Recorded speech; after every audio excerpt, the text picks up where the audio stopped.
গত 12ই জুলাই কলকাতার আইসিসিআর সভাগৃহে আয়োজিত হয়েছিল রাইজিং ভারত এক্সেলেন্স অ্যাওয়ার্ড 2026। আর সেখানে বেস্ট ক্রিয়েটিভ ড্যান্সার এই ক্যাটাগরিতে অ্যাওয়ার্ড জিতে নিলেন প্রীতি মণ্ডল মহাশয়া। বেথুয়া ডহরের প্রীতি ম্যাডাম যেভাবে তার নৃত্যকলাকে সমাজের মধ্যে উপস্থাপিত করেছে এবং সেদিকেই প্রাধান্য দিয়ে বিভিন্ন অ্যাওয়ার্ডের মঞ্চ থেকে নিজের প্রতিভার জন্য স্বীকৃতি পেয়েছে তা যথেষ্টই অর্থবহ।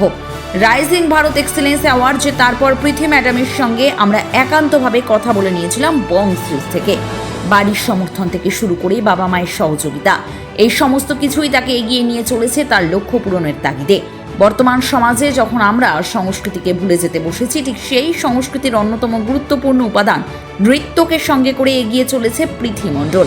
নিজস্ব চাহিদা, আন্তরিকতা এবং সহযোগী মনোভাব, এই তিনটিকেই সমানভাবে প্রাধান্য দিয়ে প্রতিদিন অ্যাওয়ার্ড হতেই উপস্থিত হয় প্রীতি ম্যাডাম। আমরা পৌঁছে গিয়েছিলাম রাইজিং ভারত এক্সেলেন্স অ্যাওয়ার্ডের সেই অনুষ্ঠানে গত 12ই জুলাই। এই অনুষ্ঠানে অ্যাওয়ার্ড পাওয়ার বিশেষ মুহূর্ত এবং অ্যাওয়ার্ড পাওয়ার পর তার প্রতিক্রিয়া জেনে নিয়েছিলাম বং সিরিজের পক্ষ থেকে। কি বলছেন বেস্ট ক্রিয়েটিভ ড্যান্সার এই ক্যাটাগরিতে মনোনীত হয়ে মিসেস প্রীতি মণ্ডল মহাশয়া? আপনারা দেখছেন বং সিরিজ, বঙ্গের সৃষ্টি, বঙ্গের কৃষ্টি।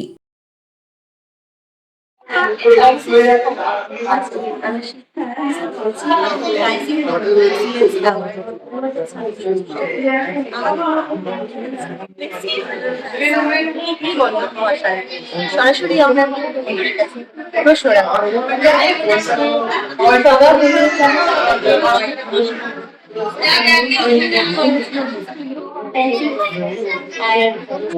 আপনার আরেকটার নাম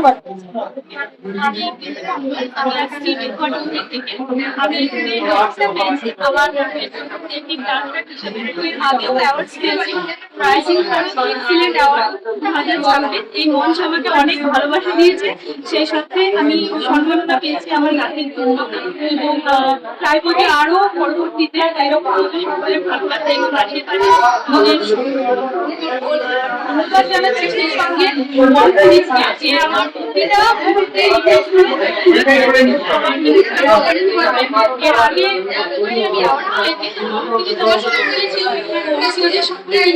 অসংখ্য ধন্যবাদ।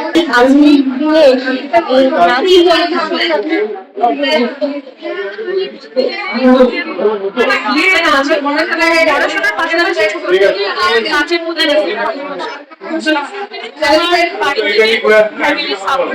এবং মা বাবার আশীর্বাদে ভালোবাসাতে আজকে এই জায়গাটাতে।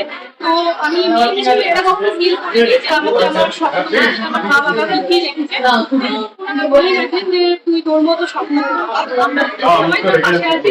তো সেখান থেকে আমার কোর্স করা নাচের এবং আমি কলেজেও নাচ করি, কোর্স করি বিভিন্ন সাংস্কৃতিক অনুষ্ঠানে আমি এরকম আমার নাচটা আমি ফুটিয়ে তুলছি আর চেষ্টা করবো আরো ভালো করার।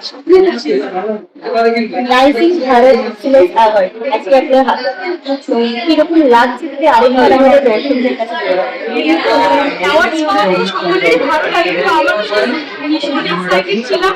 আরো হ্যাপি যে আমি অ্যাওয়ার্ডটা পেয়েছি। স্পিকার মহাশয় সেই সকলের কাছে প্রেজেন্ট করেছে, ওনাকেও জানাই অসংখ্য ধন্যবাদ। আর সত্যি বলতে কি আমি পরিশ্রম করে যে কাছে এই অ্যাওয়ার্ডটা পাবো, তো এটা অনেক গর্ব, নিজের কাছে খুব লাকি যে আমি অ্যাওয়ার্ডটা পেয়েছি। ভীষণ ভালো লাগছে, এটা যতই বলি কম হয়ে যায়, ভীষণ খুশি থাকি। ছোট্ট প্রশ্ন, রাইজিং ভারত এক্সেলেন্স অ্যাওয়ার্ড আপনার কিভাবে মনোনীত হয়েছে? আমাকে সর্বদা কি সাপোর্ট করে গেছে যে তোমার ঐক্যতা সম্মান মানবতার যে গানটা আমাকে করেছে যে তুমি তোমার প্রতিভাকে তুলে ধরবে, আমরা সেখানে তোমার স্বপ্নপূরণে সর্বদা সাহায্য করে যাবো এবং তুমি তোমার মতো এগিয়ে যাবে এবং সেই সঙ্গে আরো তোমাকে যে তোমার প্রতিভা সেটা সম্মানিত হয়েছে। ওটা শুনে আমি সত্যি ভীষণ খুশি আর আমি সেই সঙ্গে আরো সাহস করেছি যে মঞ্চে আসার। আজকে গণেশ মন্দিরের দর্শকদের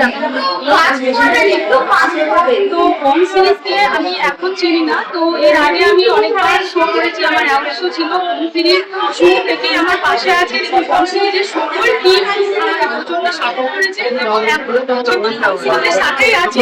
তো চাইবো যে হোম সিরিজের আরো মানে সামনের দিকে এগিয়ে যাক, ওনাদের প্রজেক্ট নিয়ে, ইভেন্ট নিয়ে আমি পাশে আছি আর ওনাদের সাথে আরো কাজ করতে চাই। ধন্যবাদ হোম সিরিজের সবাইকে।